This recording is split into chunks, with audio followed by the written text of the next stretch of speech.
کوئی بھی کسی کو حقیر نہیں سمجھ سکتا، بیان کرنے والا ہو ہی نہیں سکتا۔ ایسے ہیں لوگ حقیر سمجھتے ہیں۔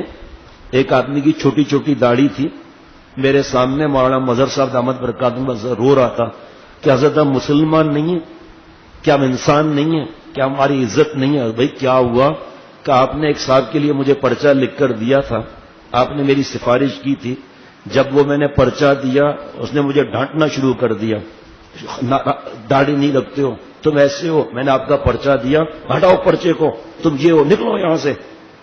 اب ایسے لوگ ہیں ساری زندگی لوگوں کو دین سے محروم کر دیتے ہیں۔ میرے ایک دوست تھے اور وہ عمرے پر گئے اپنے بڑے بھائی کے ساتھ، تو کراچی کا ایک بزرگ بیٹھا ہوا تھا خانہ کعبہ میں، تو میرے دوست نے کہا کہ یہ کراچی کے بڑے بزرگ ہیں، چل کے ان سے دعا کراتے ہیں۔ تو اس کو پتا نہیں تھا کہ ہمیں پتا ہے اس کے اخلاق کیسے ہیں، اس کو بزرگ نہیں کہہ سکتے۔ ذرا غور سے سننا، جو بزرگ ہوتا ہے یا بزرگوں کا غلام ہوتا ہے ہر ایک سے محبت کرتا ہے، کیونکہ ہمیں کیا معلوم کہ ہمارا بیان، ہماری داڑھی، ہماری نماز قبول ہے یا نہیں ہے۔ اور ایسے آپ کو لاکھوں تاریخ میں ملیں گے جو گناہ کی زندگی گزار رہے تھے۔ حدیث پاک میں ہے کہ ایک بالش دوزخ سے رہ گئے، ایک بالش، اچانک اللہ نے ان کی توبہ قبول کی جنت میں، اور ایک جنت میں جا رہے ہیں، جنت ایک بالش ہے، حدیث پاک ہے، ایک بالش جنت رہ گئی، ایسا ذلیل کام کیا سیدھا دوزخ میں۔ تو کیسے کسی کو حقیر سمجھیں؟ ہر ایک ہیرا ہے، ہیرا مسلمان جس نے کلمہ، ہر ایک ہیرا ہے۔ اب ہیرا کو تراشے گا تو کوئی نہ، ورنہ لوگ پتھر سمجھ کے چھوڑ دیں گے۔ بات سمجھ میں آ رہی ہے؟ جس نے کلمہ پڑھا ہے ہیرا کیا بیچتا ہے؟ مثال کے لیے بتایا جاتا ہے ہیرا ہے، ہیرا۔ اب وہ تراشے گا تو قیمت لگے گی نا، تو خود تو نہیں تراشے گا، کوئی تراشے گا نا، کوئی شیخ ہوگا نا۔ مہندی کے پتے ہیں، لگا لو، باندھ دو، رنگ نہیں آئے گا۔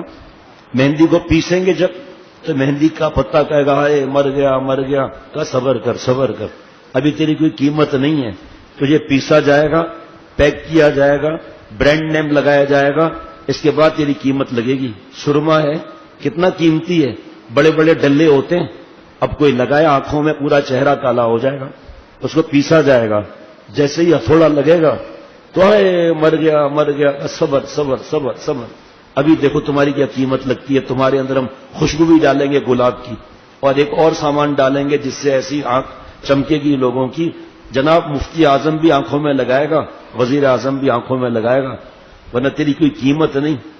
تو اس لیے بہت سے لوگ کہتے ہیں صاحب 4 بیان میں گئے تو فائدہ نہیں ہوا۔ بھائی ہم لوگ پرانے مریض ہیں، جب ایک آدمی پیشنٹ پرانا ہوتا ہے ایک ٹیبلٹ کھانے سے ٹھیک ہو جائے گا؟ ٹائم لگے گا۔ خانہ کعبہ میں ایک بزرگ جس کے پاس وہ اپنے بھائی کو لے گئے، جو میرا جاننے والا تھا اس کی داڑھی تھی، بڑے بھائی کی داڑھی نہیں تھی۔ گناہ سے نفرت واجب، گناہ گار سے نفرت حرام۔ فرق یہ ہے کہ ہماری داڑھی آ گئی ٹھیک، لیکن دل کے جو گناہ ہیں وہ اللہ فرما رہے ہیں ضرور ظاہر الاثمی و باطنہ، ظاہری گناہ بھی چھوڑ دو، باطنی گناہ بھی چھوڑ دو، اللہ فرما رہے ہیں داڑھی آ گئی ظاہری گناہ سے بچ گئے، 24 گھنٹے سے گناہ سے بچ گئے۔ دل کے اندر حرص، بے ایمانی، دھوکہ، تکبر، جاہ، کسی کو حقیر سمجھنا، حب جاہ، حب بھاگ، کینہ، بغض، گندے خیالات، داڑھی ہے اندر زنا کے خیالات پکا رہا ہے، کس کو معلوم ہے؟ کیا ایسا نہیں ہو سکتا کہ داڑھی اور زنا کے خیالات نہ ہیں؟ جو بولتا ہے نہیں ایسا نہیں ہو سکتا جھوٹا ہے، ایسا ہو سکتا ہے، لیکن اس کی اصلاح کرائی جائے گی نا۔ تو فرق یہ کہ کسی کا ظاہر کا گناہ ہے، کسی کا باطن کا گناہ ہے، لیکن حضور صلی اللہ علیہ وسلم نے ایک فیصلہ فرما دیا نا، کلو بنی آدم خطاؤن، اس میں ہم بھی آتے ہیں، سب کے سب گناہ گار ہیں، لیکن خیر الخطائین کون ہے کہ گناہ کر کے توبہ کرنے میں دیر نہیں کرتے۔ اب سنیے آپ، میں بار بار بتاتا رہتا ہوں کہ ہم آپ کو ڈائجسٹ یا اخبار کی باتیں نہیں بتاتے۔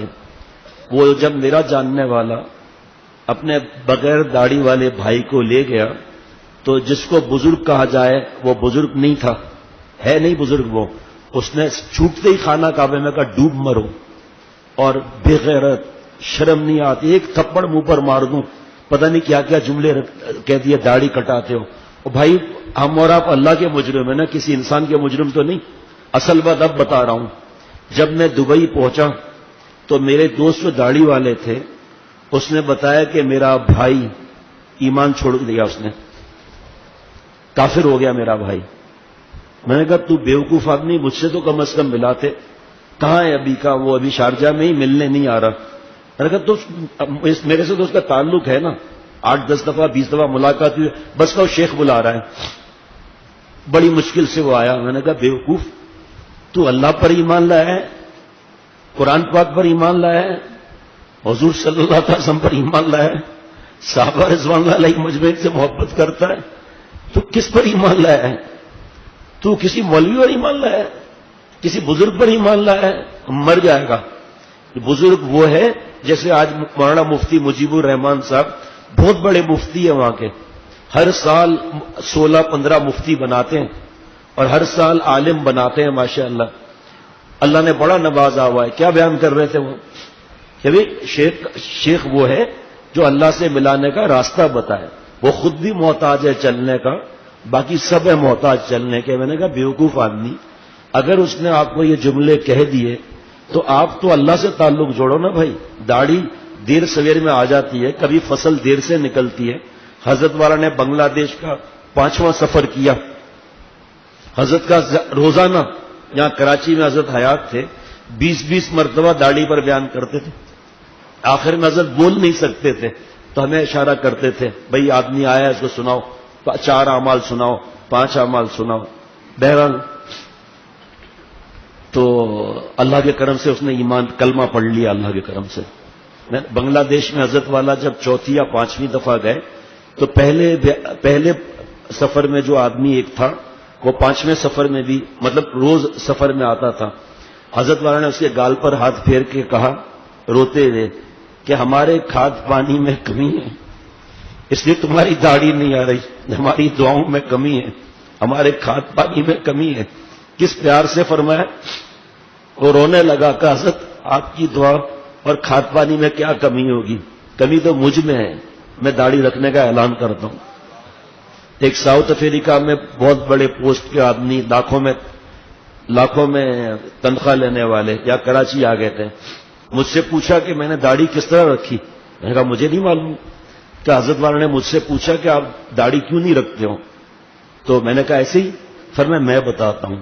اب اپنی بیوی سے ڈرتے ہو. کہ حضرت نہیں, میں بیوی سے تو نہیں ڈرتا. پھر کیوں نہیں رکھتے ہو داڑھی؟ اچھا میں بتاتا ہوں. اب اپنی جاب سے ڈرتے ہو کہ جاب چلی جائے گی. کہ حضرت نہیں, رزاق تو اللہ ہے. پھر کیوں نہیں رکھتے ہو؟ حضرت نے اچھا میں بتاتا ہوں. معاشرے سے ڈرتے ہو, لوگ تم پر ہنسیں گے. صحابہ رضوان اللہ علیہ مجمعین کی قربانیاں سوچو. حضرت یہ بھی نہیں ہے, پھر کیوں نہیں رکھتے؟ کہ حضرت بس توبہ کرتا ہوں, آج سے داڑھی رکھ لیتا ہوں. ایسی شفقت پیار دیتے تھے. ہمیں بھی یہی سکھایا کہ اپنے عیبوں کو دیکھو اور دوسرے کے عیب کو دیکھو گے, 1-2 عیب نظر آئیں گے. اپنے عیب دیکھو گے, دل کے اندر جھانکو گے, لائن لگی ہوئی ہے اوپر سے نیچے تک, اس کو ٹھیک کراؤ. بیان کرو, اپنے لیے کرو, اللہ کی رضا کے لیے کرو. کسی کے لیے ٹارگٹ بنا کر بیان مت کرو, ورنہ قبول نہیں ہوگا. الحمدللہ داڑھی رکھ لی ماشاءاللہ. ایک جگہ مجھے بیان کے لیے لے گئے مفتی صاحب کا, لیکن مجھے کسی نے بتایا جا تو رہے ہو لیکن وہاں پر ایک مسئلہ ہے. میں نے کہا کیا؟ کہ ان کے والد صاحب جو ہیں نماز پڑھاتے ہیں, پھر کھڑے ہو کر ادھر ادھر دیکھتے ہیں پورا. اس کے بعد جس کی داڑھی نہیں ہوتی گریبان سے پکڑ کر پیچھے بھیج دیتے ہیں. میں نے کہا کیا بول رہے ہیں آپ؟ کہاں عالم ہے تو ایسی بات کہاں لکھا ہوا ہے یہ؟ کہ بس ان کا یہ مزاج ہے, اعتکاف میں شیو کرنے والے کو نہیں بیٹھنے دیتے. ہے کیا بات کرتے ہو؟ کہ بیٹا بیٹھا ہے ساتھ میں جو تمہیں بیان کے لیے لایا مفتی, اس سے پوچھو. مجھے یقین نہیں ہے. میں نے پوچھا کہ ابا پہلے وقت کے ہیں, بوڑھے ہیں, چھوڑتے ہی نہیں ہے کسی کو. میں نے کہا ٹھیک ہے, لیکن میں پھر بیان میں آخر میں رگڑا ضرور دوں گا, پہلے بتا دیتا ہوں, پھر آئندہ چاہے بیان ہو یا نہ ہو. آخر میں نے الحمدللہ 20 منٹ اس لیے بیان کیا.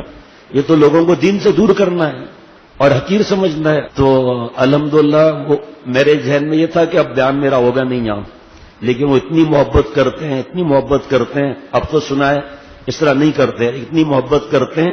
ابھی بھی شب برات تھی یا کیا تھا, جو زبردستی ناراض ہو کر بلایا کہ یہاں پر آنا ہے تمہیں چاہے کچھ بھی ہو جائے. پھر وہ پتہ نہیں کون سی مسجد تھی, پھر ہم وہاں اس مسجد میں گئے.